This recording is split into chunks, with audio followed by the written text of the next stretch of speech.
नमस्कार साथियों, स्वागत है आपका BNK24 यूट्यूब चैनल पर। बहुत बहुत साथियों, आज बात करते हैं कि शेयर बाज़ार क्यों गिरा या उसके पीछे की क्या वजह रही। या जब 22,795 का जो 22,800 के नीचे बंद हो गया था, लेकिन उसके बाद से ऐसी कौन सी गिरावट की क्या वजह रही इतनी बड़ी कि एकदम 120 पॉइंट नीचे निफ्टी खुला और सेंसेक्स, बैंक निफ्टी सभी धड़ाधड़ अभी 22,500 के सपोर्ट को बनाए रखा है। अब बात कर लेते हैं कि ऐसा क्या हुआ पूरी मार्केट में कि शेयर बाजार पूरे धड़ धड़ धड़ गिरे। देखो, एक कहावत है साथियों कि आप अगर किसी दूसरे के घर में आग लगाओगे ना, तो आप भी उस आग से नहीं बचोगे। मतलब जिसके खुद के घर कांच के होते हैं वो दूसरों के घरों पे पत्थर नहीं मारते। ऐसा खुद अमेरिका पे लागू हो गया है। अमेरिका ने टैरिफ खेल के पूरी दुनिया को परेशान करके रख दिया। इस पे टैरिफ, उस पे टैरिफ, इसके टैरिफ, उस पे टैरिफ। अब टैरिफ तो उन्होंने लगा दिया, लेकिन उसका साइड इफ़ेक्ट क्या देखने के लिए मिला उन्हें, वो उन्होंने शायद प्रोटेक्ट नहीं किया। अभी उनका एक डोजी डिपार्टमेंट है, इसे हटाओ, उसे हटाओ, ये फंड बंद करो, वो फंड बंद करो। पूरी दुनिया में हल्ला मचा के रखा है। अभी वो एक वीडियो में अलग से बना दूंगा। अभी उसने उस पर बोल दिया, बोले एक काम करो, यूक्रेन को जितना पैसा अमेरिका ने लड़ाई करने के लिए दिया था वापस मांग लो। सब अनेक शनाप उलझने फैला के रखी है। डोनाल्ड ट्रंप ने सबको टैरिफ, इस पे टैरिफ, पूरी दुनिया पे इस पे 25% का, इस पे 20% का, भारत पर रिफाइड टैरिफ कि जितने परसेंट भारत लगाएगा उतने ही परसेंट हम भी लगाएंगे। अब उसका जो नतीजे आए वो देखने के लिए मिला। तुम्हारा परसों अमेरिका का जो शेयर बाजार फ्राइडे को गिरा। अमेरिका का डाउ zone 700 point, Nasdaq 500 point, S&P 500 200 point. मतलब ऐसा अमेरिका का कोई शेयर नहीं था जो ऊपर हो या जरा सा ग्रीन निशान हो। क्रॉस द बोर्ड बिकवाली थी, क्रॉस द बोर्ड अमेरिका के सारे शेयर बाजारों में धड़ाधड़ बिकवाली थी। सबके सब शेयर बाजार गिर रहे थे। अमेरिका के क्यों गिर रहे थे? इतनी गिरावट की पीछे की वजह क्या है या ऐसा क्या हुआ? देखो साथियों, क्या है कि अमेरिका ने टैरिफ लगा करके, जैसा कि तुम्हारे जो फेडरल बैंक के जो चेयरमैन है ना, पवेल साहब, उन्होंने पहले भी बताया था कि आप इस तरह से जो गतिविधियां कर रहे हैं उनसे महंगाई बढ़ जाएगी अमेरिका में। उनने बोला नहीं, मैं तो टैरिफ लगाऊंगा। यार सपोज करो तुम कोई प्रोडक्ट बनाते हो स्टील का, है ना, और तुमने किसी देश से जो रॉ मटेरियल आ रहा था या स्टील का कोई प्रोडक्ट आ रहा था, बिल्कुल स्टील में आप नहीं समझ पाओगे, मैं लेमन लैंग्वेज में कर रहा हूँ। ऐसा समझो, आप गेहूँ ले रहे थे, है ना, और गेहूँ पे आपने टैरिफ लगा दिया। तो क्या आप कोई भी गेहूं को एकदम पैदा कर दोगे क्या फूंक मार के? भाई उसमें एक प्रोसीजर लगता है ना, 3 महीने का टाइम लगता है। गेहूं बोओगे, उसमें आएगा, फिर फसल आएगी। तो ऐसे ही आप जो टैरिफ लगा दिए तो उस सामान का प्रोडक्ट की अवेलेबिलिटी कैसे करोगे? टैरिफ लगा दिया आपने, महंगाई तो कर दी। वहाँ पे कोई सामान 100 का आ रहा था, उन्होंने बोला 25 रुपये टैरिफ लगा दिया, 125 का हो गया। लेकिन अब जनता को उस चीज़ की ज़रूरत है तो उस चीज़ की अवेलेबिलिटी तो करो। अवेलेबिलिटी कहाँ से करोगे? बोले make India great again. America का बना हुआ प्रोडक्ट, तो भाई अमेरिका में जो प्रोडक्ट बनेगा उसमें टाइम लगेगा नहीं लगेगा? वो रॉ मटेरियल आएगा, उसके मैन्युफैक्चरिंग यूनिट डलेगी, सब साल 1.5 साल का समय लगेगा। ऐसा तो है नहीं कि आज से पैरासीटामोल दवाई यानी बंद होगी। मान लो, ऐसा मान लो अगर हम कोई पैरासीटामोल की गोली खरीदते हैं किसी दूसरे से, उदाहरण से समझा रहा हूँ, और आपने एकाएक बंद कर दिया कि आज से हम कोई भी दवाइयाँ नहीं खरीदेंगे, खरीदेंगे तो ऊपर खरीदेंगे, ठीक है, तो जो कंजप्शन है उस कंजप्शन को कैसे पूर्ति करोगे? अब उसका आउटलुक देखने के लिए मिला हमको अमेरिका के बाज़ार में। वॉलमार्ट ने नतीजे पेश किए। नतीजे के बाद में उसने जो अपना आउटलुक पेश किया, उसने बोला कि हमें नहीं लगता लोगों के पास में कंज्यूमर के लिए ये स्थिति है, महंगाई बहुत ज़्यादा बढ़ रही है, और जिस हिसाब से आप टैरिफ लगा रहे हैं ना, उस हिसाब से तो हमें लगता है कि अमेरिका की स्थिति बहुत ख़राब हो जाएगी। क्योंकि अमेरिका क्रेडिट वाली इकनॉमी है, वहाँ पर 70% लोग आज भी क्रेडिट कार्ड से खर्च करते हैं। अब ये चीज़ जानी तो अमेरिका की जितनी भी कंपनियां थी, क्योंकि जब सीधी बात है, कंजप्शन नहीं होगा तो अर्निंग, कंपनियों की अर्निंग कम हो जाएगी, जो उनकी टॉप लाइन है वो कम हो जाएगी, कंपनियों का प्रॉफिट कम हो जाएगा। कंपनी का प्रॉफिट कम हो जाएगा तो उस कंपनी का पी बढ़ जाएगा, पी बढ़ जाएगा तो कंपनी अपनी महंगी हो जाएगी, महंगी हो जाएंगी तो सभी शेयर बाजार से पैसे धड़ धड़ निकाल के अमेरिका वाले।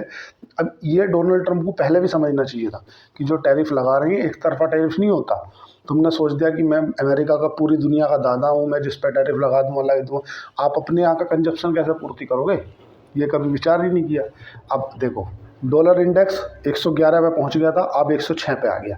अमेरिका के शेयर बाजार का गिरना अगर लॉन्ग टाइम के लिए देखा तो भारत के लिए अच्छा है। क्यों अच्छा है? उसके पीछे का कारण सुनो। देखो, डॉलर इंडेक्स कमज़ोर होगा तो उसके अगेंस्ट में हमारा रुपया मजबूत होगा। पहली बात तो अमेरिका के यहाँ स्लो डाउन आएगा, अमेरिका के शेयर बाजार गिरेंगे। उससे क्या है कि जो हमारा कच्चा तेल है, वो कच्चा तेल कम होगा, कच्चा तेल का जो क्रूड ऑयल बोलते हैं ना उसका रेट कम होगा। क्रूड ऑयल का रेट कम होगा तो भारत ज़्यादातर क्रूड ऑयल इंपोर्ट करता है, उसका इफेक्ट पड़ेगा, है ना। दूसरा क्या है, ट्रंप की भी दिमाग में आ जाएगा कि यार ये टैरिफ अच्छी बात नहीं है, इस पर एक बार विचार करेंगे ट्रंप साहब। ठीक है, ये चीज़ें देखने के लिए मिली अभी हमें। और अभी जो गिर रहा है ये तो भारतीय शेयर बाजारों ने, अमेरिका के जो डाउ जोन है, नेस्डैक और S&P 500 जो इतना गिरा ना, उन्हें अपनी श्रद्धांजलि प्रस्तुत की कि भैया लो देखो क्या है, इतनी अच्छी खबर आ रही है उसके बाद भी बाजार नहीं बढ़ रहा, लोअर लो लोअर हाई बना रहा है, मतलब पिछले लो से अगला low high, lower low lower high की बॉटम फॉर्म कर रहा है अपना शेयर बाजार भारतीय निफ्टी। और कभी भी अच्छी खबर आने पे अन्य अच्छी खबर को कम थोड़ी आ रही है अपने पास। भाई दिल्ली के नतीजे ले लो, चाहे RBI का रेट कट ले लो, चाहे बजट ले लो, चाहे मतलब हर तरह की अच्छी खबर में अपन बढ़ तो नहीं रहे, पर लेकिन ज़रा सी खबर ख़राब आ जा रही तो रोने और बैठ जा रहे हैं उनके साथ में। तो आज की जो गिरावट है, हमारी गिरावट अमेरिका की वजह से है और हमारे यहाँ से कुछ नेगेटिव नहीं है। दूसरा, आज अभी जो भारतीय शेयर बाजार हैं उनकी जो वैल्यूएशन है, उनकी वैल्यूएशन 2022 के आसपास खड़ी है। जो 2022 में अपने शेयर बाजार की वैल्यूएशन थी, सेम वैल्यूएशन पे अभी खड़े हैं, पहली बात तो। दूसरा, अब बात कर लेते और मुद्दा क्योंकि यार देखो, अब अल्टीमेटली ये तो मान लो कि युद्ध का शांत होना कहीं ना कहीं तो अच्छी खबर है। भाई यूक्रेन वाला युद्ध शांत हो ही गया है, यूक्रेन का इसलिए शांत हो गया, उन्होंने ट्रंप ने बोल दिया कि यार मैं तो इसके साथ में हूँ और तुमने जो झगड़ा पकड़ा करा वो पैसा दे, वो मैं अलग से बताऊँगा उसके बारे में वीडियो। एक बात तो कि ये चीज़ दुनिया के सभी लोग समझ जाएंगे कि आप अगर लड़ेंगे ना तो लड़ने से पहले एक बार अमेरिका से पूछ कर लड़ना है, क्योंकि अमेरिका ना किसी की तरफ भी खड़ा हो जाता है कि नहीं नहीं मैं तो इसकी तरफ हूँ, स्पष्ट बोल देता है। तो उससे कहीं ना कहीं दूसरा पक्ष एक कमज़ोर पड़ जा रहा है, पहली बात तो। और बाजार के आज जो छठा सेक्शन है जिस हम निचले स्तर पर बंद हुए, तो यहाँ से रिकवरी के चांसेस हैं। ऐसा नहीं है कि अब से बिल्कुल रिकवरी नहीं होगी या बाजार और टूट जाएगा, ये ऐसा बिल्कुल भी कहना उचित नहीं रहेगा। क्योंकि अब अगर आप वॉल्यूम एनालिसिस करते होंगे तो इस चीज़ को आप नोटिस करोगे कि नीचे से खरीदारी लौट रही है। तो अच्छे अच्छे जो फंडामेंटली अच्छे मजबूत शेयर हैं उनमें बाइंग और सेलिंग की जो वॉल्यूम देखोगे ना आप, जो फंडामेंटली बेकार है उनकी नहीं बात कर रहा, जो फंडामेंटली अच्छी कंपनियां हैं उनके नीचे से रिकवरी लौट रही है। दूसरा, अब दो चीज़ों के लिए खबर है, एक तुम्हारा M&M Mahindra and Mahindra, BPCL, ये तुम्हारा निफ्टी 50 से बाहर हो जाएंगे। आएंगे कौन? जोमेटो और जियो फाइनेंस निफ्टी 50 का हिस्सा बन जाएंगे 28 मार्च से। ये खबर अच्छी है आज। अब दूसरा, FNO की अगर बात करें, फ्यूचर एंड ऑप्शन की, तो हमारा चंबल फर्टिलाइजर बने हुए हैं अभी 95% के आसपास, और तुम्हारा मन्नोपरम फाइनेंस अभी बने हुए हैं। इन दोनों की FNO में भी कोई एंट्री खास हुई नहीं है। आज जो है टैरिफ के डर के अभी डाउ जोन फ्यूचर अभी वहाँ पे ग्रीन में दिख रहा है, लेकिन वो है कि सानू क्या, अभी जो भारत का शेयर बाजार है वो अमेरिका के डाउ जोन को ऊपर देख जरूर रहा है कि अभी डाउ जोन जो फ्यूचर दिख रहा है वो अच्छा थोड़ा दिख रहा है ग्रीन में कि हाँ हो सकता है पॉजिटिव खुले, पर सानू की वो वाली कंडीशन में है कि अपन तो नहीं चलेंगे, अपन तो पहले वो चल रहे तब चलेंगे। अब दूसरी बात ये है कि जो निवेशक हैं उन्हें क्या करना चाहिए। देखो साथियों, ये टाइम जो है ना, ये है नेट फिशिंग का। जब समुद्र में लहर आ रही हो, तूफान चल रहा हो, वो समय होता है जो भी मछुआरे हैं कि अपना जो नेट है उसे सही करें, कहाँ कहाँ हमारे नेट में फॉल्ट है। तो ये जो सही है समय है ना, ये अच्छी कंपनियां, फंडामेंटल वाइज मजबूत कंपनियां जिनका बिजनेस मॉडल फ्यूचर में चलने वाला है, उन्हें अच्छे से आइडेंटिफाई करने का समय है। आपको जो अच्छी फ्यूचर में आपको लग रहा है कि भाई इस कंपनी का पी अपने 5 साल के चीप रेंज पे आया हुआ है और इस कंपनी की अर्निंग अच्छी है 15-20% के आसपास, CAGR compounded annual growth rate, कभी सोचो 15 मतलब 20, ऐसा नहीं, 15 से 20% के आसपास CAGR कंपाउंडेड से बढ़ रही है, प्रॉफिट कंपाउंडेड से बढ़ रहा है और चीप वैल्यूएशन पे है। साथ के साथ में आप ये इसी से बिजनेस आइडेंटिफाई करके रखो मतलब अपनी एक वॉच लिस्ट बनाओ, उसमें अच्छी कंपनियां, और जैसे ही ज़रा सी रिकवरी देना चालू करे बाजार, चुपचाप बाजार में लेकर बैठ जाओ, कोई दिक्कत नहीं है। अगर आपके पास में अच्छी कंपनियां हैं, आपका अगर वित्तीय सलाहकार जो फाइनेंशियल एडवाइज़र है अगर अनुभवी है तो कोई दिक्कत नहीं है। अगर अनुभवी नहीं है तो आप पैनिक में नीचे माल काट दोगे। मैंने ऐसा कई बार देखा है कि जहाँ से आप माल बेचते हो वहीं से बाजार रिकवर करता है, क्योंकि ऐसा है, एक बार नहीं, मैं दसियों बार हो चुका है, लोग बाग बिल्कुल जस्ट में नीचे आ गए। और ये करेक्शन है यार, ऐसा थोड़ा है कि नहीं है। आप बताओ, 26,000 से निफ्टी चालू हुआ, 26,300 है उठना, अभी 22,500 है।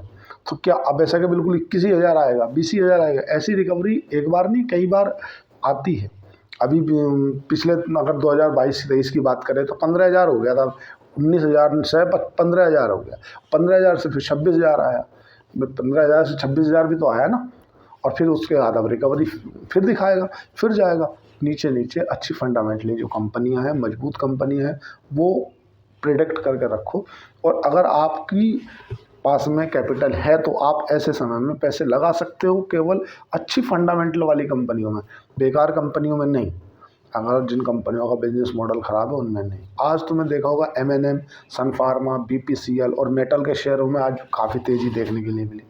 और देखो, पहली बात साथियों क्या है कि हमारे लिए अकेला अमेरिका नहीं है, हमारे लिए जो कंपटीशन है ना, वो चाइना और ब्राज़ील जैसे बाज़ारों से भी है, क्योंकि वो आज अपने चीप वैल्यूएशन पर खड़े हैं। तो जो FII है ना, वो थोड़ा सा पैसा उस तरफ भी डाइवर्ट कर रहे हैं। अमेरिका का टैरिफ वार तो है ही, कि वो तो जहाँ देखो वहाँ टैरिफ लगा दे रहे, इसका टैरिफ, उसका टैरिफ, इसके टैरिफ के ऊपर ये दबाव, वो आज अमेरिका के दबाव के कारण ही तो हमें टैक्स स्लैब 110% से घटा के 15% करना पड़ा है। दूसरा क्या कारण है? आज हमने जो टेस्ला की गाड़ियों पे 110% से घटा के 10-15% पर लाए हैं, क्या रीज़न है? और मैं तो ऐसा मतलब अपनी उम्मीद ऐसी करता हूँ कि यार अमेरिका से इतना कोई खास घबराने की बात है नहीं, क्योंकि आज अगर अमेरिका से भारत दबाव में आ गया ना, तो फिर वो हमेशा ही दबाएगा। तो इसलिए इतना कोई टेंशन लेने की बात नहीं, क्योंकि अमेरिका की खुद की आर्थिक स्थिति खराब है। भाई बताओ ना, अमेरिका के जो बाजार डरे हैं वो किस कारण डरे हैं? अमेरिका के जो बाजार गिरे हैं वो किस कारण गिरे हैं? वो इसीलिए तो गिरे कि अमेरिका की जो नीति है, अमेरिका में जो डोनाल्ड ट्रंप की नीति है, टैरिफ वाली नीति, उस नीति से नुकसान तो इनको भी है ना। ऐसा तो है नहीं कि इनको नुकसान नहीं है, बाकी सबको है। और एक चीज़ और है साथियों, भारत की जो एक प्रत्येक व्यक्ति की है कि अगर लाइट आपके घर में गई, बाकी सबके घर में आ रही, तो जलन होती है, स्वभाव है, वो नैतिकता है, स्वभाव में है। लेकिन जब अमेरिका के शेयर बाजार भी गिर रहे हैं और हमारे भी गिर रहे हैं, तो एक ये भाव आता है, अच्छा सब गिर रहे हैं तो अपन भी गिर रहे हैं, कोई दिक्कत नहीं। लेकिन जब अपन ही अमेरिका के जो शेयर बाजार है वो हायर हाई हायर लो बना रहे हो और अपन गिर रहे हो, तो एक दुख होता है। और इसी चीज़ तो फेडरल बैंक के जो पवेल साहब है उन्हें भी दिखती है ना, कि अगर इस तरह से अर्निंग की स्लो डाउन आएगी, लोगों महंगाई बढ़ जाएगी, तो अब उस कंडीशन में टैरिफ के लिए तो उन्हें खुद दबाव आ जाएगा उनके ऊपर कि यार ये टैरिफ वेरिफ मत खेलो, ऐसी स्थिति में देश की व्यवस्था ख़राब हो जाएगी। भारत के पास में जो लिक्विडिटी कंस चल रहा है ना बैंकों में, वो इसी कारण तो है। वो समझ नहीं रहे इस चीज़ को, धीरे धीरे समझेंगे। आज जो फेडरल बैंक के जो उनका अपने यहाँ जैसे भारत का RBI बैंक का गवर्नर होते हैं ना, ऐसे ही अमेरिका का जो फेडरल बैंक है उनके जो चेयरमैन है पवेल साहब, उनकी और डोनाल्ड ट्रंप की क्या तनातनी है, यही तो है। भाई पवेल साहब बोलते हैं कि जिस तरह की आपकी नीतियाँ हैं उस तरीके की नीतियों से नुकसान हो जाएगा देश को, देश में बढ़ जाएगी महंगाई। वो मानते नहीं और बोलते हैं कि एक काम करो, रेट कट करो। अरे तुम रेट कट कर दोगे तुम, और लिक्विडिटी बढ़ जाएगी, लिक्विडिटी बढ़ जाएगी, प्रोडक्ट का दाम और बढ़ जाएगा, महंगाई और बढ़ जाएगी, फिर और कर रहे आएंगे। आपका जो मेन मुद्दा है उससे आप भटक रहे हो। आप टैरिफ कर क्यों रहे हो भाई? जैसे चल रहा है वैसे चलने दो। और अगर आपको टैरिफ लगाना ही है तो कुछ कंडीशन के साथ लगाओ। ऐसा थोड़ी कि यार गधे घोड़े सब एक ही डंडे से हाँकोगे तो उस चीज़ का खामियाजा भुगतना पड़ रहा है अमेरिका के शेयर बाजार को। कि ऐसा नहीं है कि भारत के शेयर बाजार इसलिए गिर रहे कि अर्निंग स्लो डाउन है। जैसे सितंबर 2023 में 24 में हुआ था ना, भारत में अर्निंग स्लो डाउन आ रही थी, अर्निंग स्लो डाउन आ रही थी, तो इसीलिए भारत के शेयर बाजार गिरने चालू हो गए थे। और आउटलुक जो पेश कर रहे थे ना भारत की कंपनियां, वे आने वाले फ्यूचर की मतलब उस लेवल की नहीं कर रही थी जिस लेवल की वो पहले दिखाती आ रही थी। सेम कंडीशन अब अमेरिका में लागू हो रही है। अमेरिका की अर्निंग स्लो डाउन आ रही है, अर्निंग के साथ साथ में वो बोल रहे हैं कि हमें नहीं लगता इस हिसाब से जिस हिसाब से हमने अभी अपने क्वार्टरली नतीजे पेश किए हैं, अगली बार हम इतने पेश कर पाएंगे। क्यों? क्योंकि यहाँ पर अर्निंग का स्लो डाउन है और कंजप्शन है नहीं। कंजप्शन नहीं है तो वो रेट कट करना पड़ेगा। और ट्रंप इसके विरुद्ध चल रहे बिल्कुल, वो रेट कट करने के बजाय उसमें रोड बढ़ा दे रहे हैं, बोले टैरिफ लगा दो। और टैरिफ लगा दो तो लोगों की कंजप्शन की जो क्षमता है उसे कहाँ से पूर्ति करोगे? दूसरा, एक युद्ध तो शांत हो ही गया। जेलेंस्की को डरा के धमका के चाहे जैसा भी उसने बोल ही दिया कि आप मुझे नाटो देशों में शामिल कर लो और जो है मैं अपना पद सौंप दूंगा। लेकिन ये एक बात तो है कि जो जेलेंस्की ने जो अपनी शर्त रखी है ना, उससे एक चीज़ तो डिफाइन होती है कि ये इतनी जल्दी मामला शांत होने वाला है नहीं। लेकिन इतना भी ज़रूर है कि अब जेलेंस्की के बस की कुछ बचा भी नहीं है। क्यों नहीं बचा है? क्योंकि अमेरिका के जो ट्रंप साहब हैं, उनकी और पुतिन की दांत कटी रोटी है, वो दोस्त हैं, ये तो जग जाहिर है। और इतना मालूम है कि अगर कभी अब उनने जो फंडिंग दी जा रही थी जेलेंस्की को, यूक्रेन को, वो बंद कर दी। आगे उसके पास में युद्ध करने के लिए कुछ बचा नहीं है। जो तुम्हारा यूरोपियन यूनियन है, उनको अमेरिका भाव दे नहीं रहा है। अब जेलेंस्की के पास एक ही ऑप्शन बचता है, सरेंडर। और एक और पिक्चर उन्होंने खड़ी कर दिया ट्रंप ने, बोले एक काम करो, जो तूने बाइडन ने आके तेरे को लड़ाई झगड़ा करने के लिए पैसा दिया था ना, उसके लिए मैं थोड़ा सा अलग से वीडियो बना दूंगा, ये अलग थोड़ा सा चलना है ना। आज के लिए साथियों इतना ही। तो घबराने की बात है नहीं। देखो, अगर आपके पास में अच्छी फंडामेंटली कंपनियां हैं तो ठीक है, एक दो ट्रेडिंग सेशनों में, हफ्ते 15 दिन में ट्रंप को भी समझ में आ जाएगा कि जो ये मैं कर रहा हूँ ये ठीक नहीं है। तो इसलिए परेशान हो नहीं।